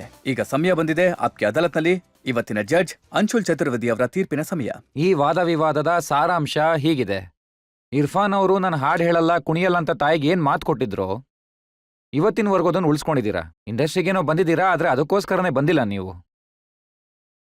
ನೀವು ಜೈಪುರ್ ಯೂನಿವರ್ಸಿಟಿಲಿ ಲೆಕ್ಚರರ್ ಆಗಿಲ್ದೇ ಇರಬಹುದು, ಆದ್ರೆ ಇಂಡಸ್ಟ್ರಿಲಿ ಆಕ್ಟಿಂಗ್ ಪಾಠನ ಕಲಿಸ್ತಾ ಇದ್ದೀರಾ. ಅದನ್ನ ಮುಂದುವರಿಸಿ, ಮತ್ತೆ ಆಡಿಯನ್ಸ್ ಹೇಳ್ತಿರೋ ಹಾಗೆ ನಿಮ್ ಕಣ್ಣಿನ ಭಾವನೆಗಳನ್ನ ನಮ್ಮನ್ನು ಖುಷಿಪಡಿಸಿ.